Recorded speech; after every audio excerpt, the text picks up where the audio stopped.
जसे भोरदादा आहेत, जसे छावाचं काम करते, तसे आम्ही चळवळीतूनच आलेलो आहे. मी 2007पासून चळवळीत आहे.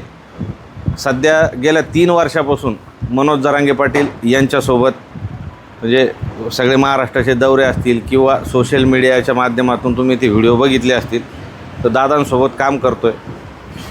आज या पुणे ठिकाणी याच्यासाठी आलो कारण आम्ही कालपासून मराठवाड्याचा दौरा काढणार होतो. आत्ता नुकताच आम्ही पश्चिम महाराष्ट्राचा दौरा 7 दिवस करून गेलो आणि त्या दौऱ्यामध्ये काय झालं, रात्री 4-4 वाजेपर्यंत सभा, स्वागत आणि सकाळी 8ला पुन्हा दौरा चालू व्हायचा. त्या एक्झर्शनमुळं मनोजदादांची तब्येत बिघडली, त्यांना ॲडमिट केलं होतं. 3 दिवस अगोदर त्यांना सुट्टी करून घरी पाठवलं आणि 20 तारखेपासून दौरा चालू करणार होतो.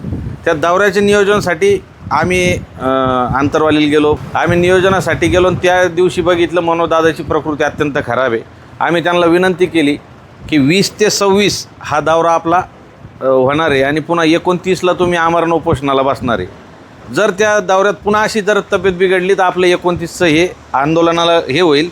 तर आमच्यासारखे मावळे सर्वसामान्य आम्ही गावागावात जिथं जिथं शक्य, ज्या ज्या तालुक्यात, जिल्ह्यात, शहरात जाता येईल आम्ही जाऊ. तर मी पुण्याला खास त्याच्यासाठी आलो. आमचे मित्र मुरली भाऊ आहेत, दादा आहेत, सगळ्यांशी मी चर्चा केली की म्हणलं आपण लोकांपर्यंत जाऊ, कारण मीटिंग हे ते आता वेळ नाही आणि अशा मेट्रो सिटी सारख्या ठिकाणी लोकांना वेळ नाही आहे. तर जिथं जिथं शक्य येईल 2-5, म्हणजे RSS BJP जसं काम करते ते काय करतात, असे बाबाच्या वयाचे लोक आहेत, ते आपली बॅग घेणार, पुस्तक घेणार, आपले विचार त्या माणसाला सांगणार आणि त्याला सांगणार हे असं, म्हणजे राष्ट्राचं काम ते करतात. आपणही आपल्या धर्माचं काम करायला पाहिजे. म्हणून मी आलो आज.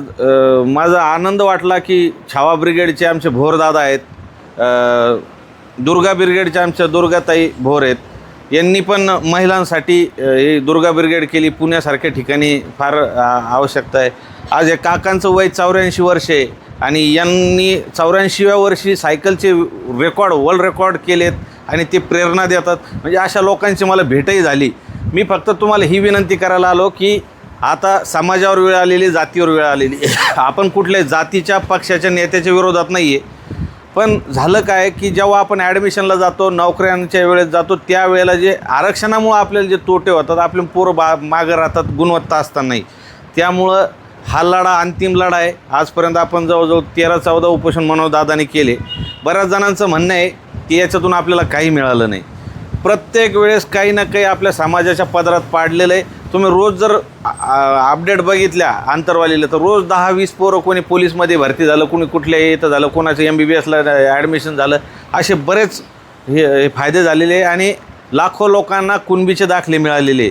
ह्या वेळेला आता काय, जसं आज सारथीचा प्रश्न होता, हे सारथीच्या 109 जणांचा प्रश्न उपोषणाला बसले होते. सरकार दखल घेत नाही आणि ते लोक उपोषणाला बसले होते. मग त्या ठिकाणी काय होतं, त्यांचे प्रश्न आहे, आता ते आज मार्गी लावले असं कळालं आम्हाला, मी तिथंच होतो. पण नाही मार्गी लागलं तर 28 तारखेला आम्ही काय केलं, एक कक्ष स्थापन केले.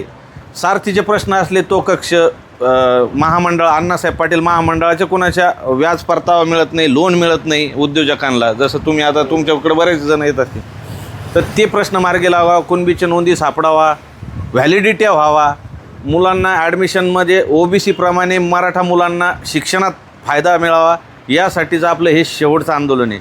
मी तुम्हाला हात जोडून मनोजदादाकडून एक कळकळीची विनंती करतो की तुम्ही सगळे शक्य झालं तर 28ला जर काही असे ह्या तुम्हाला जे प्रॉब्लेम सांगितले त्यातले कोणाला असले तर त्यांना पाठवा आणि ज्यांना शक्य होईल 29 तारखेपासून आपलं उपोषण चालू होते, कधीतरी एक वेळ भेट द्या, ही विनंती करायला मी आलेलो आहे. आणि आता प्रत्येक ठिकाणी मला जाणं शक्य होणार नाही, 8-10 दिवस झाले, तर जो हा मॅसेज आहे हा तुम्ही सगळ्यांपर्यंत द्यावा, ही विनंती मी करायला आलो.